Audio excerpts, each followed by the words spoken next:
Hello everyone, today, I'm going to talk about how Solomon Asch's conformity experiment from 1951 can be applied to a real-life friendship scenario. It's a simple story, but it shows how powerful social pressure can be in changing our thoughts and actions.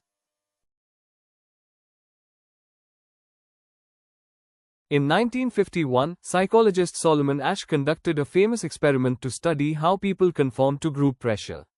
He showed participants a set of lines and asked them to match which one was equal in length. The trick was, most people in the group were actors who intentionally gave the wrong answers.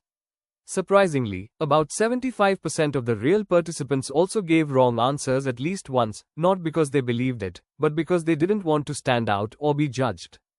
Asch concluded that people often conform to group norms just to fit in, even when they know the group is wrong. Now, let's relate this to a real-life example. Imagine two close friends working in the same company. One of them resigns after a conflict with the boss, while the other continues to work there. After that, the friend who stayed suddenly stops talking to his old friend. No messages, no comments on social media, nothing. Why? Because he's afraid the boss or colleagues might disapprove if they see him connected to someone who left on bad terms. So, to protect himself, he chooses silence over friendship. This is exactly what Asch described, conformity in action. The workplace becomes the majority group. The boss represents authority, and the friend conforms to avoid rejection, conflict, or punishment, just like Asch's participants conform to avoid standing out. Inside, he knows it's wrong. He feels guilty. That's cognitive dissonance, the inner tension between loyalty and fear. But to survive in that environment, he changes his behavior, not because he wants to, but because it feels safer. Let's look at how the key elements of Solomon Asch's conformity experiment connect to a real-life friendship situation in the workplace. First, in Asch's experiment, the majority group gave the wrong answer, and the participant felt pressured to agree. In our scenario, the workplace culture discourages contact with the former employee who had conflict with the boss.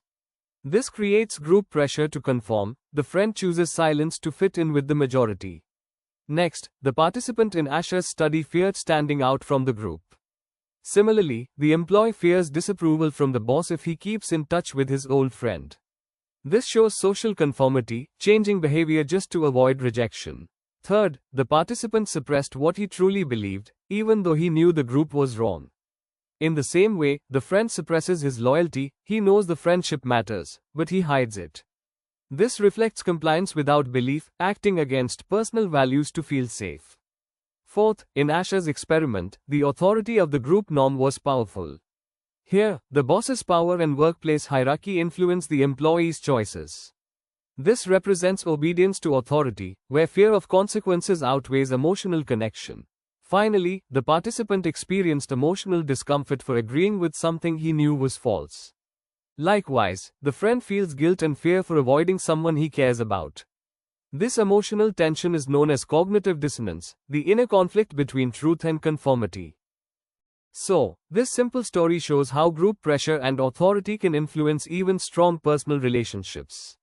Sometimes, we don't change because we stop caring. We change because we are afraid of losing acceptance. As Solomon Asch once said, it is a matter of concern that people are willing to call white black just to belong. And in our story, the mind doesn't forget friendship, it just learns that silence feels safer than sincerity. Thank you.